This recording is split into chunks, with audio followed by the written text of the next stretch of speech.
중대재해법 위반 사건 중 첫 번째 판결이 나왔습니다. 재판부는 원청회사 대표에게 징역 1년 6월에 집행유예 3년을 선고했는데요. 형량을 두고 노동계에선 솜방망이 처벌이라며 강하게 비판했습니다. 김재수 기자입니다.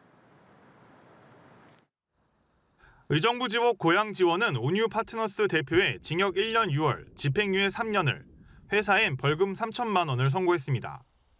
온유 파트너스는 지난해 5월 요양병원 증축공사 현장 하청 노동자 추락 사고로 중대재해법 위반 혐의로 재판에 넘겨졌습니다.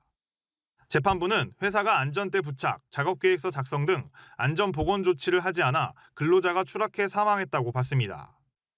다만 안전난간 임의적 철거 관행과 위로금을 지불했고 유족이 처벌을 원치 않는 점 등을 고려했다고 양형 이유를 설명했습니다. 앞서 검찰은 대표의 징역 2년, 법인은 벌금 1억 5천만 원을 구형했습니다.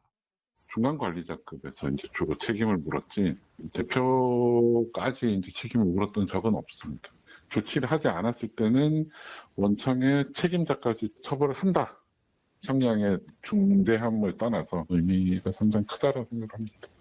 검찰은 피고인들이 혐의 대부분을 인정했고 유족 측과 합의했기 때문에 항소 여부는 신중히 검토하겠다는 입장입니다. 하지만 노동계에선 강한 비판의 목소리가 나왔습니다. 민주노총은 형량에 대해서는 분노를 금할 수 없다고 밝혔습니다. 기존 산업안전보건법 위반 사망에서도 2년 이상이었던 양형 기준을 놓고 보면 중대재해처벌법 취지를 무력화시킨다는 겁니다. 한국노총도 사망 재해에도 집행유예로 풀려난다는 사실을 확인했을 것이라며 유감을 표시했습니다. 회사 측이 혐의 대부분을 인정하면서 책임 범위 등 중대재해법의 주요 쟁점들은 대부분 정리되지 않았다는 지적도 나옵니다.